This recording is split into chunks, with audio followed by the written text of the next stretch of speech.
하나님 감사합니다. 이 밤에 하나님 사랑하는 귀중한 성도들이 모여 예수님 이름으로 하나님 만나기를 원합니다. 이 시간 우리의 예배가 하나님 만나는 예배가 되도록 성령으로 인도하여 주옵소서. 예수 그리스도의 이름으로 기도드렸습니다. 아멘. 오늘 하나님께서 주신 말씀은 사도행전 1장 1절부터 8절입니다.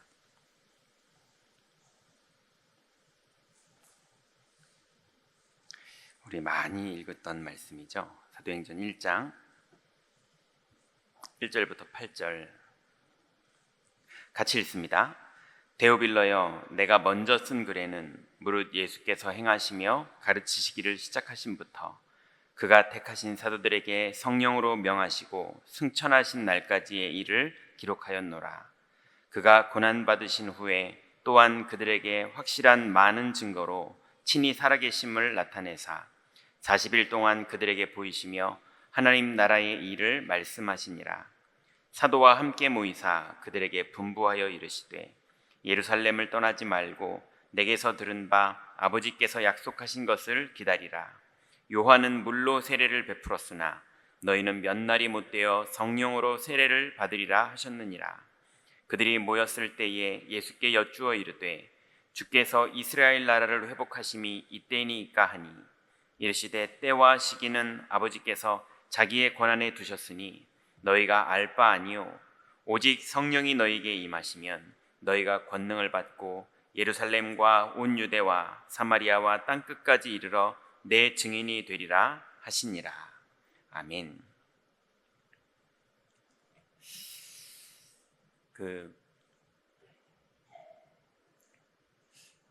예전에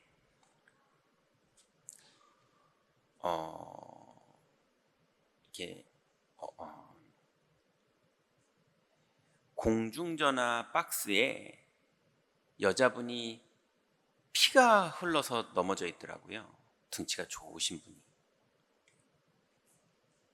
그래서 이제 전도하러 갔었는데 이제 그러고 있으니까 뭐 이렇게 왜 그러시냐고 이렇게 했는데 이분이 이제 복음을 받았어요. 그랬는데 이분이 복음을 받고 이제 그 지역에서 처음 그 집에서 이제 다락방이 열린 거예요. 그 아이를 셋 키우고 남편분이 있는데 이제 그분이 복음을 받았는데 그분이 나중에 알았는데 왜 그랬냐면 이제 술 먹고 낮에 동네를 고래고래 소리 지르면서 그 있잖아요. 산 밑에 있는 동네인데 그 산 입구까지 들어가려면 한 1.5km, 2km 이 정도를 들어와야 되는데 그 길을 술 취해가지고 고래고래 소리를 지르고 들어오는 게 습관인 여자분인데 그분이 이제 공중전화 박스 유리를 손으로 깬 거예요. 그리고 이제 술 취해서 쓰러져 자고 있었던 거예요. 근데 그분이 이제 예수님을 영접했어요. 그분이 영접을 하고 그 집에 다락방을 열었는데 아무튼 그 동네에 정육점에서 곱창만 손으로 다듬는 것만 하시는 남자분이 곱창 다루는 전문가인가 보더라고요. 예, 많이 대량으로 납품하는 가게인데 그분이 이제 영접을 했어요. 그래서 이제 그 집에 연결을 했죠. 그래서 이제 다락방이 2명이 됐어요. 그런데 슬금슬금 남편분이 오더라고요. 그 여자분의 남편분이. 남편분이 아무 말도 없어요. 아무 말도 없는데 6개월을 아무 말도 없이 꼬박꼬박 와서 듣더라고요. 이번에 안수집사 임직 받으시더라고요. 그런데 이제 이분들이 얘기하면 긴데 너무 많이 귀신에게 시달리는 문화를 가진 분이에요. 그 집 딸이 어느 정도냐면 초등학교 아이인데 제가 그 아이를 의자에 앉혀놓고 이 애를 이제 상담해주고 있는데 전도사님 지금 귀신이 제 발을 잡고 있어요. 초등학교 애가 그럴 정도예요. 그 여름성경학교를 양평 가서 하는데 저는 2박 3일을 복음을 막 전하면서 애들이 막 은혜 받았는데 3일째 되는 밤에 이 아이가 나 어저께 3층에서 귀신 봤다, 이 한마디에 여름성경학교 분위기가 대반전이 일어났어요. 삽시간에 귀신 봤대 이러면서 쫙 퍼지는데 뭐 무서워하는 애, 우는 애, 뭐 2박 3일을 은혜 받았던 게 싹 날아가 버렸어요. 이제 그 덕분에 다시 또 반전이 이루어졌죠. 하나님의 역사가. 어쨌건 간에 그 집이에요.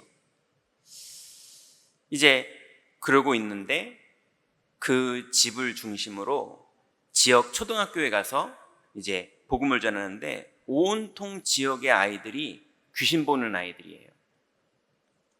그 애들이 막 영접을 하다가 너무 이쁜 애가 영접을 했어요. 그래서 이제 그 집에서 하는 어린이 다락방에 이제 그 아이를 불렀거든요. 그 이쁜 아이가 이제 남동생을 데리고 오더라고요. 또 남동생은 너무 잘생겼어요. 초등학교 애들인데요. 그러고 나서 이 아이들이 다락방에 오고 그러고 났는데 나중에 엄마가 인사하러 오더라고요. 엄마가 어떤 분이었냐면 술집 여자였어요. 근데 남편분이 술집에 가서 그 여자한테 반해가지고 이 여자 빚을 다 갚아주고 데리고 와서 이제 같이 사는 거예요. 그래서 애들을 낳았더니 애들이 너무 이쁜 거예요. 근데 이 여자분이 영접을 했는데 자기 인생의 많은 것들을 생각하면서 펑펑 울면서 영접하고 이제 다락방에 참석하더라고요. 나중에 남편분도 영접하고 들어오더라고요. 나중에 이 집이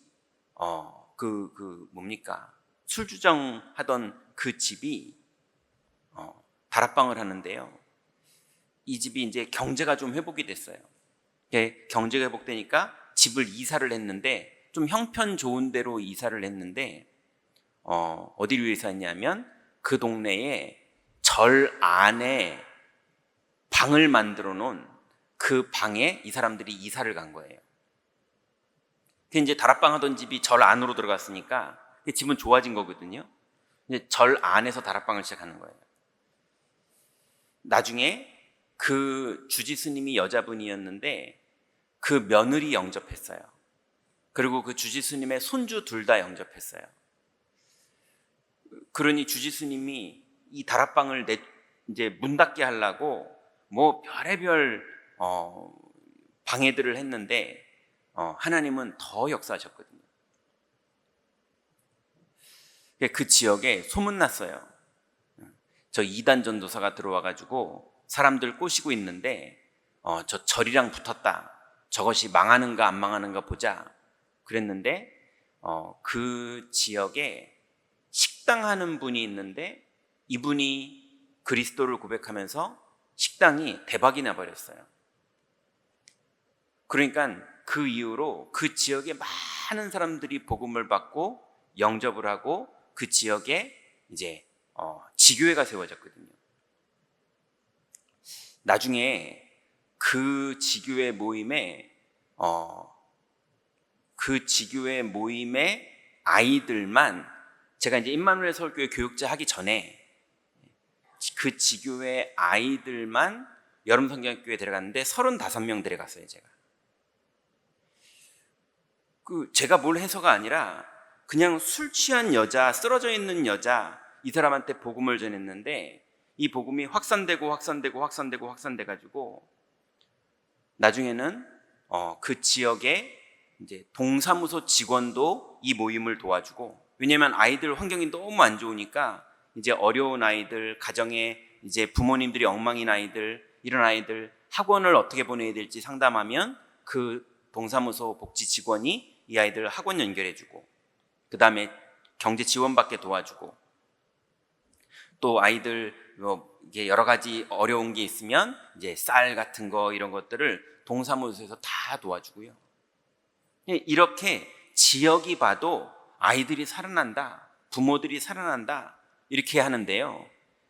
목숨 걸고 저를 저주하면서 막았던 사람이 딱 2사람이 있었어요. 누구냐면 은혜와 진리교회 권사님.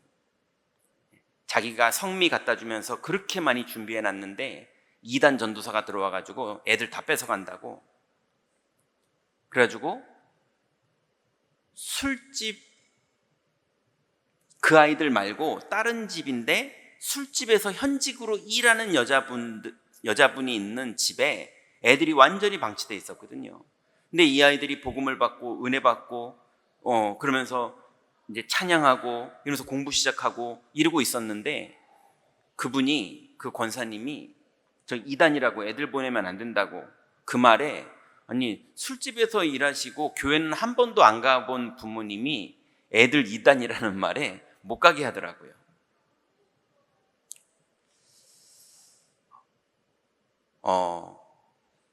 거기에서 누가 가장 축복받았느냐, 뭐 요번에 권사 임직하신 분도 있고 안수 집사 거기 멤버들 중에 그런 분들도 있는데, 누가 제일 축복받았냐 하면 제가 제일 축복받았어요.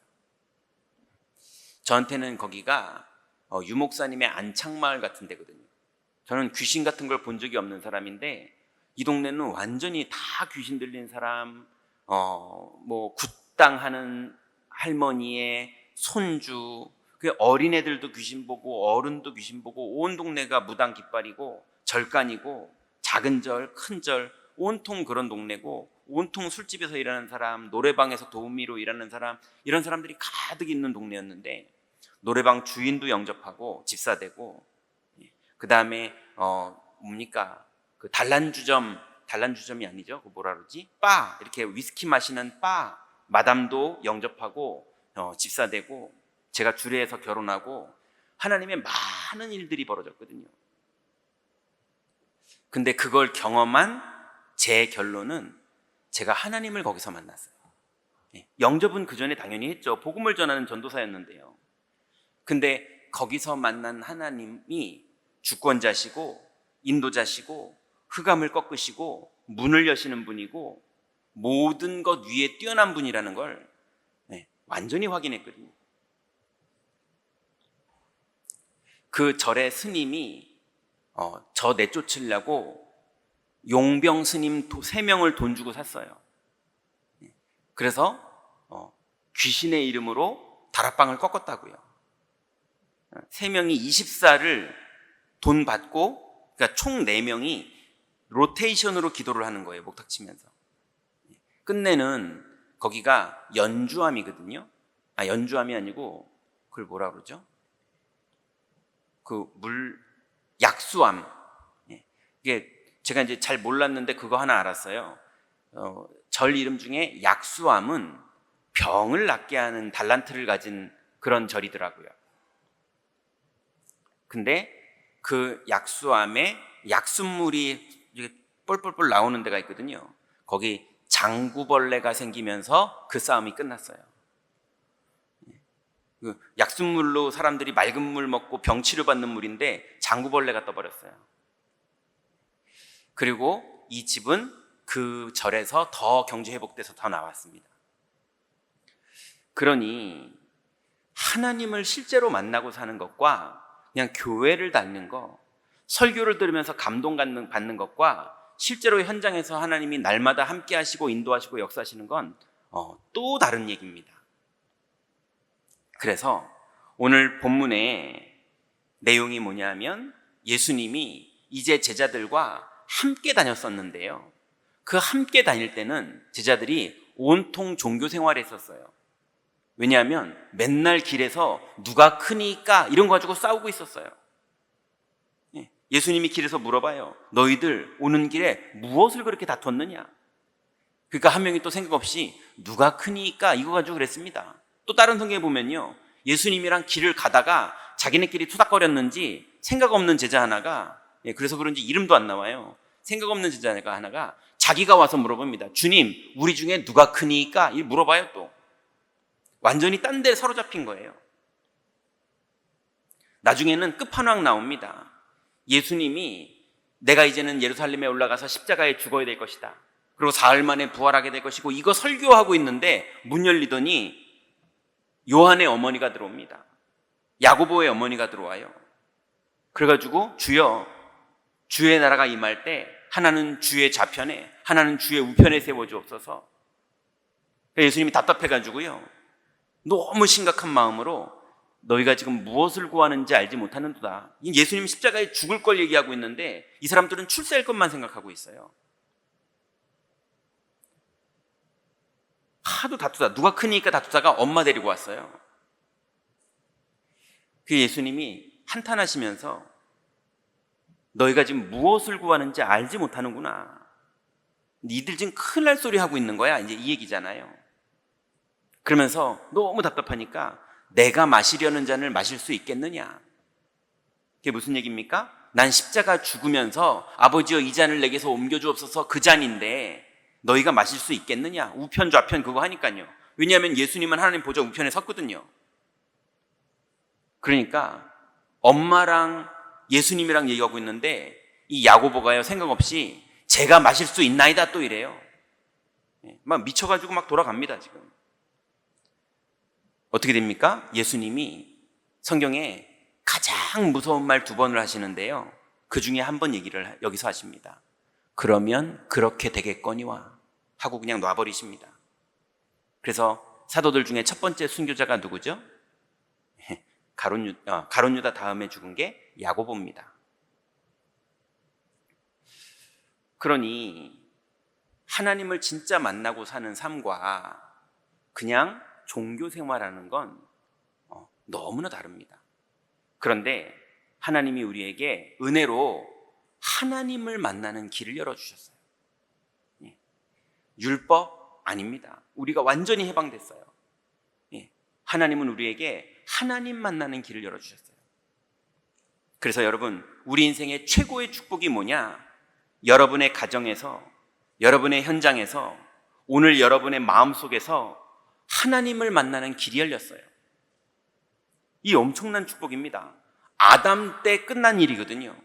정령 죽으리라 그랬기 때문에 누구도 못 만나고 끝나야 되는 거였어요. 그래서 그 사건 이후로는 정령 죽으리라면 하나님의 말씀은 이루어집니다. 근데 하나님이 그때부터는 은혜예요. 분명히 정령 죽었어야 되는데 은혜로 살 길을 열어주신 거예요. 그래서 인간은 구원받을 길이 원래는 없습니다. 이거는 은혜인 거예요. 권리도 아니고 방법도 아니고 주장할 수 있는 것도 아니고 법도 아닙니다. 그냥 은혜예요. 근데 그 은혜를 하나님이 뛰어난 어떤 분들에게 먼저 주셔야 되는데 우리가 하나님의 은혜를 받은 겁니다. 그래서 그 은혜의 주님이 마지막으로 이 땅에 계실 동안에, 왜냐하면 3년 동안은 누가 크니까 막 이러고 있는 제자들인데도 주님이 함께 계시면서 흑암을 꺾어주시고 병든 자를 고쳐주시고 풍랑을 잠잠케 하시고 베드로야 무리를 한번 걸어봐라 그랬더니 또 걷게 하시고 걷다가 또 의심하니까 빠지게 하시고 그냥 빠진 거 다시 건져주시고 예수님이 그렇게 합니다. 그렇게 함께 하셨거든요. 근데 이제는 함께 못 하잖아요. 이제 예수님 마지막 얘기하고 이제 가셔야 되거든요. 그러니 예수님도 인간적으로, 인간 예수님이니까 100%는 인간적으로 이 제자들에게 마지막 얘기를 해줘야 되는 거예요. 그 얘기가 오늘 본문이었어요. 어마어마한 메시지거든요. 그 본문에 주님이 우리에게 마지막으로 하신 약속이 있습니다. 그게 바로 예수가 그리스도라는 거예요. 여러분, 정말로 오늘 이 밤에 마귀의 일을 다 멸하신 그분을 만나시기 바랍니다. 믿음으로 만나는 거거든요. 오늘 이 밤에 죄와 저주에서 우리를 완전히 해방하신 그분을 만나시기 바랍니다. 그거 외에 뭐가 유익하다고 여기 나오셨습니까? 그죠? 그리고 오늘 밤에 하나님 만나는 길을 여신 그리스도를 믿음으로 만나시기 바랍니다. 그러면 여러분, 이 예수가 그리스도라는 사실이 여러분 마음속에 1초만이라도 진짜 믿어지면 1초만 믿어지는데도 여호와의 영광의 빛이 여러분에게 비칩니다. 이게 말씀을 들을 때 믿어질 때 아멘 할 때도 비춰지는 거고, 여러분이 이 사실을 가지고 혼자 깊이 묵상하는데 1초만 믿어져도 그 1초에 여러분 인생이 완전히 바뀌어버립니다. 어마어마한 일이 벌어져요. 그런데 예수가 그리스도인 것과 함께 사도행전 1장 3절에 보니까 그 그리스도가 믿어질 때 벌어지는 게 하나님의 나라입니다. 그때 보좌가 우리에게 임해요. 하나님의 나라가 임하면 흑암이 꺾이기도 하고 하늘 군대가 동원되기도 하고 지혜가 생기기도 하고 인도를 받기도 하고 하나님의 다양한 하나님 나라의 일들이 실제로 벌어집니다. 그러니 그리스도가 믿어지는 자에게 분명히 예수님이 하나님 나라의 일에 대해서 40일 동안 말할 정도로 하나님 나라의 일들은 다양하게 벌어지거든요. 여러분, 이 축복의 주인공 되시기 바랍니다. 여러분, 태권도장 갔는데 태권도장에서 필통 선물로 주는 거 받아서 기뻐하는 그런 아이들처럼 되지 마시고, 태권도장 가면 태권도 실력이 늘어야지 필통 받은 거 기분 좋아서는 그건 좋죠. 필통 생기면 얼마나 좋습니까? 근데 태권도를 잘하는 걸 배워야죠. 맞지 않습니까? 여러분, 교회 다녔더니 경제가 회복됐다, 교회 다녔더니 뭐가 회복됐다, 다 좋은 거죠. 그렇지만 어느 날 무너질 때도 못 막습니다. 그리스도를 이 밤에 다 회복하시기 바랍니다. 하나님 나라를 주님이 선물로 주셨으니 이 밤에 믿음에 기도하다가 이 응답을 체험하시기 바랍니다. 그랬더니 드디어 이 지구상에 인간이 받을 수 있는 최고의 선물을 받아요. 그게 사도행전 1장 8절에 오직 성령이 너희에게 임하시면이에요. 성령이 우리에게 임하시면 그때부터 권능이 임하는 겁니다. 여러분, 성령 충만은 이 지구상에 누구도 인간이 해낼 수 없는 하나님만 줄 수 있는 선물입니다. 근데 그 성령 충만을 이 밤에 우리에게 주신다고 약속하셨어요. 여러분, 모든 예전의 경험과 고정관념 그리고 오래된 습관들 다 내려놓으시고 말씀을 그대로 믿으면 하나님은 그대로 응답하십니다. 그래서 이 비밀을 붙잡고 초대교회 120명의 제자들은 오로지 기도하기를 힘썼어요. 이게 주님이 마지막으로 제자들에게 남겨주신 약속의 말씀들이었습니다. 여러분, 이 약속을 붙잡으시기 바랍니다. 그러면 우리가 알지 못하는 크고 비밀한 일들이 벌어지고 성령이 우리를 인도하시는데 우리가 상상하지도 못했고 예상하지도 못했던 길로 인도하세요. 그래서 두 번째는 반드시 오직 그리스도, 오직 하나님 나라, 오직 성령의 비밀을 가지고 오로지 기도하는 그 집중이 여러분에게 딱 되면 그때부터 두 번째로요, 5가지의 문이 열립니다. 첫 번째로 아무도 경험하지 못하는, 그리고 사람의 어떤 방법으로도 할 수 없는 성령 충만의 문이 여러분에게 열려요.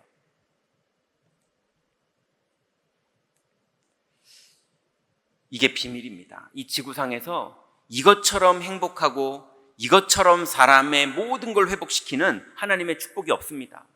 여러분, 여기 계신 분들은 다 성령 충만 받으시기 바랍니다. 그러면 성령 충만 받으면요, 그때부터 여러분도 모르게 여러분에게 캐릭터가 생겨요. 여러분은 일부러 의도한 게 아닌데 여러분에게 캐릭터가 생겨요. 이거를 사람들은 뭐라고 표현하냐면 카리스마라고 표현하거든요. 카리스마가 어디에 쓰는 용어냐면요, 무당 네피림한테 쓰는 용어입니다. 여러분, 귀신 들린 걸 흉내내서 무서운 척하는 사람하고 진짜 귀신 들려서 무서운 사람하고 달라요. 진짜 귀신 들리면요, 눈빛만 봐도 사람들이 꼬리 내려요. 정말 돌았거든요. 진심으로 미쳤거든요. 그러면 싸움꾼들도 부딪히면 압니다. 저 사람은 건드리면 안 되는 거. 그게 카리스마예요. 그래서 무당들이 카리스마 있고요, 귀신 들린 심각한 사람들이 카리스마 있거든요. 살인범들이요, 눈빛 딱 바뀝니다. 그러지 않겠습니까? 예전에 어떤 분이 그때 무슨 병이지? 무슨 병을 걸려가지고 30일치 약을 받아가지고 화양동에서, 어린이대공원 있는 화양동에서 택시를 탔는데 잠실로 가자고 그랬는데요, 택시가 그 면허시험장, 잠실 면허시험장 그 탄천 밑으로 들어가더래요. 앞에 그때는 합석 시대여서 앞에 남자 손님 있고 택시 운전사 있는데 이 차가 잠실로 가더니 잠실 그 다리 밑으로 해서 면허시험장 깜깜한 밤에 글로 들어가더랍니다. 그러고 나서 남자의 그 조수석에 앉은 남자의 눈을 이 여자분이 봤는데 눈빛이 초록색이더래요. 그분이 얘기했어요. 지금은 저기 대전에서 권사님하고 계시거든요. 근데 그분이 거기에서 약봉지 보여주면서 내가 암 걸려서 죽을 여잔데 맘대로 하라고. 나 이제 죽을 여자라고. 나 한 맺히면 당신 어떻게 귀신 붙을 줄 알고 나한테 이러냐고. 맘대로 해보라고. 나도 어차피 죽을 년이라고. 뭐 이렇게 얘기를 했대요. 자기도 이제 끝이 났으니까 이제 깜깜한 밤에 그 다리 밑으로 들어갔으니까요. 그랬더니 둘이 싸우더랍니다. 한 명은 여자 편이고 기사는 계속 하자 그러고 이래도 둘이 싸우고 자기는 그 이긴 사람이 놔줬대요. 여러분 정말 귀신 들리면요 눈빛이 바뀝니다. 그걸 세상에서는 카리스마라고 그래요. 진짜 무서운 사람 카리스마 있다 이래요. 못 말리는 거죠. 근데 카리스마라는 단어는 원래 성령 충만한 사람을 말하는 겁니다. 여러분이 정말 성령 충만을 받으면 여러분이 아니에요. 다른 사람이 됩니다. 하나님의 성령이 충만한 사람이 되면요 불신자들의 카리스마는 무서운 사람이지만 공포의 대상이지만 하나님의 성령의 카리스마는요 하나님의 사람이 되는 겁니다. 양보하는 데도 이기고요 용서하는 데도 이기고요 안 싸우는 데도 이기고요 주의 손이 함께합니다. 그러니 나도 모르는 캐릭터가 생겨요. 그러니 요셉을 보고 보디발이 뭐라 그럽니까? 하나님이 너와 항상 함께 계시고, 또 다니엘을 보고 다리오 왕이 뭐라 그럽니까? 네가 항상 섬기던 내 하나님이, 이렇게 말합니다. 성령 충만 받으면 여러분도 모르게 캐릭터가 생겨요. 그런데 그때 전도의 문이 열립니다. 성령 충만한 사람에게 하나님이 사람을 붙여요. 그리고 그 사람의 가는 여정에는 말씀 성취의 문이 계속 열립니다. 그리고 그 사람이 가는 길에는 전도의 문을 넘어서 하나님이 보석처럼 아끼던 제자가 될 사람들을 누구에게 붙이느냐? 바울을 하나님이 절대 아무나한테 안 붙입니다. 아나니아야 하면서 붙여요.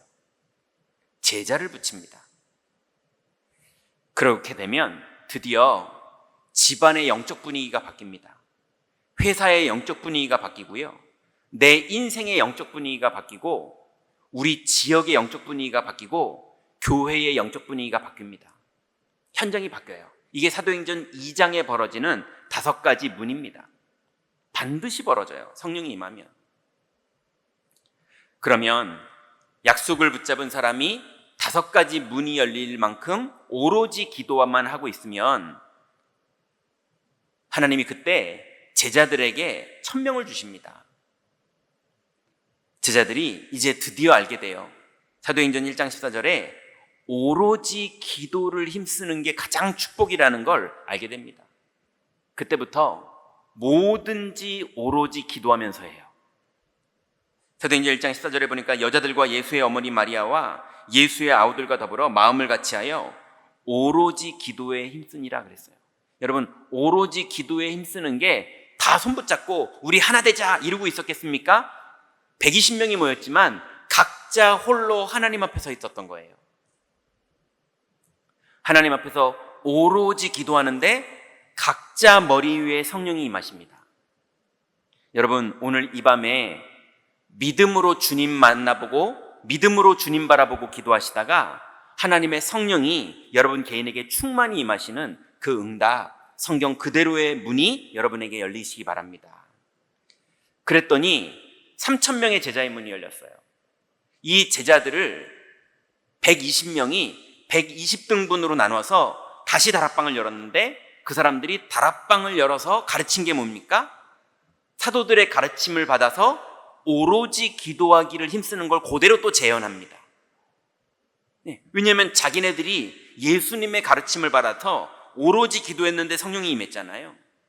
이제 그 120명의 사도들의 가르침을 받아서 120명들이 사도들의 가르침을 받아서 오로지 기도하기를 3,000명과 함께 했는데 그때 또 성령이 충만히 임하시는 거예요. 이제는 어떤 일이 벌어집니까? 마가다라 방이 너무 꽉 찼어요. 매일 성전에서 모이고 집에서 모이고 이러다 보니 너무 사람이 꽉 차니까요. 이제 어디로 가느냐? 예루살렘 성전으로 제9시 기도 시간에 베드로와 요한이 이제 기도를 어디 가서 하느냐 하면 성전 가서 합니다. 왜냐면 여기 너무 사람 많거든요. 예수님은 한적한 곳에서 기도했고요. 그랬더니 가는 길에 성전 미문에 앉은 뱅이한테 또 문이 열려요. 제9시 기도 시간에 기도하러 가고 있는데 문이 열려요. 그래서 베드로가 이제 결론 냅니다. 사도행전 4장 12절에 옛날 같으면 생각해 봐야 되거든요. 옛날 같으면 머리 굴려야 되거든요. 왜냐하면 이 멤버가 그대로 예수님을 십자가에 못 박아 죽인 멤버들이 이번에는 예수님 없이 베드로를 잡아놓고 이 이름을 말하지 말라 이렇게 말하고 있거든요. 그 베드로가 트라우마 있는 사람이 얼마나 무섭겠습니까? 그 사람들 앞에서 3번을 예수님 부인하면서 그 사람 예수님을 저주하면서 부인했던 그 멤버가, 그래서 예수님 죽였던 그 멤버들이 이제 자기를 재판하는데요. 얼마나 무섭겠습니까? 그런데 베드로가 거기서 캐릭터가 바뀐 거대로, 카리스마가 있는 거대로 계산하고 생각해보고 따져보고 하는 말이 아니라 그냥 신앙 고백을 합니다. 다른 이로서는 구원을 얻을 수 없나니 천하인간에게 구원을 얻게 하신 다른 이름을 우리에게 주신 일이 없음이니라. 그 말을 고백하는데 흑암이 다 무너집니다. 그 말을 고백하는데 하나님 나라가 이루어지고 성령이 임합니다. 베드로는 거기서 그 고백을 하고 있는데 밖에서는요, 성경에 보니까 5천 제자가 일어나고 있어요. 신기하죠? 시공을 초월하는 일들이, 나는 감옥에 갇혀서 신앙 고백을 하고 있는데 하나님 나라가 밖의 현장에서 남자만 5천 명의 제자가 일어나고 있어요. 여러분, 우리가 이 밤에 믿음으로 기도할 때 우리의 자녀들, 우리의 산업의 현장, 우리의 전도 현장, 그 외에 우리가 알지 못하는 크고 비밀한 하나님의 계획이 이때 벌어집니다. 여러분, 내일 믿음으로 기도하는 건 내일 하시고 지금 믿음으로 기도하시기 바랍니다. 오늘 이 시간 믿으세요. 그래서 결론 맺습니다. 오늘 이 밤에 내 안에서 복음을 선택하세요. 여러분 안에 어떤 생각이 있습니까? 여러분 안에 지금 어떤 마음이 있습니까? 억울하기도 하고 화나기도 하고 후회되기도 하고 어떻게 할지 모르기도 하겠고 이걸 해야 되나 말아야 되나 이 말을 할까 말까 많은 것들을 뭘 선택해야 될지 모르는 게 끊임없이 우리 인생에 나오잖아요. 그걸 선택하기 이전에 복음을 선택하세요. 이 길로 가는 게 맞을까? 저 길로 가는 게 맞을까? 이걸 선택하는 게 맞을까? 저걸 선택하는 게 맞을까? 근데 예수님은 뭐라고 그러십니까? 그것도 네 길이 아니고 저것도 네 길이 아니고 내가 곧 길이요 진리요 생명이니 나로 말미암지 않고는 아버지께로 올 자가 없느니라. 여러분, 그리스도가 길이면 잘못 선택해도 승리합니다. 그러니 오늘 이 밤에 여러분 안에서 복음을 선택하세요. 두 번째로, 이 안에서 복음을 선택하고 현장에 나갔는데 현장의 분위기라는 게 있습니다. 이거 지금 복음 선택하면 안 되는 분위기, 이거 화내야 되는 분위기, 이거 낙심해야 되는 분위기, 이거 우울해야 되는 분위기, 이거 싸워야 되는 분위기, 이런 여러 가지 분위기가 있거든요. 그때 세상은 뭐라고 말합니까? 윤리도덕을 기준으로 사랑해라, 이해해라, 용서해라, 함께하라, 다 맞는 말이지만요, 그리스도를 믿을 때 흑암이 무너지고 하나님이 문을 여십니다. 그러니 여러분의 현장에서도 이것도 선택하는 것도 모르겠고 저걸 선택할지도 모르겠고 화는 나고 아니면은 우울하고 아니면 두렵고 많은 일들이 벌어져도 그거 이전에 그리스도를 믿는 믿음의 선택을 먼저 하시기 바랍니다. 오늘 이 밤에 두려움이 혹시 있으시거든 그 두려움이랑 오늘 밤에 믿음으로 기도로 싸우세요. 믿음으로 담날 때까지, 두려움이 끝날 때까지 믿음의 기도하세요. 반드시 성령이 임하면 권능받고 증인됩니다. 그래서 세 번째로 지금 복음을 선택하세요. 왜냐? 마귀는 자꾸 조금 있다가 복음을 선택하라고 그래요. 조금 있다 기도 시간에 복음 선택해라. 지금은 말고. 조금 10분 있으면 기도할 거잖아. 이제 5분 있으면 기도할 거잖아. 그때 해. 지금은 말고. 끊임없이 속여요. 여러분, 지금 뜻을 정하세요. 지금 그리스도를 믿으세요. 지금 내 주인을 바꾸세요. 그러면 주님 약속한 거대로 성령이 임하십니다. 이 밤에 믿음으로 기도하시다가 주님께서 우리에게 열어주신 하나님 만나는 길이 초대교회 제자들에게 열린 것처럼 우리에게도 하나님 만나는 그 축복의 밤이 되시기 바랍니다. 기도하겠습니다. 하나님 감사합니다. 우리에게 주신 이 귀중한 주님의 약속을 붙잡고 오늘 이 밤에 오로지 믿음으로 기도하다가 하나님 나라를 체험하고 성령의 충만함을 체험하는 축복의 밤, 은혜의 밤 되기를 원합니다. 우리 안에 고정관념으로 붙잡혀 있던 모든 생각들, 선입견들, 또 마음들, 고집들 다 내려놓게 하시고 그리스도를 믿는 믿음의 선택을 할 수 있는 믿음의 밤이 되게 하시고 성령 충만이 회복되는 밤이 되도록 역사하여 주옵소서. 하나님, 이 밤에 우리는 주님 앞에 믿음으로 서오니 하나님, 이 밤에 우리의 자녀들 현장에 주님 역사하여 주옵소서. 우리의 산업의 현장에 주님 역사하여 주옵소서. 우리의 전도 현장에 주님 역사하여 주셔서 현장에 문이 열리는 응답의 밤 되도록 역사하여 주옵소서. 예수 그리스도의 이름으로 기도드렸습니다.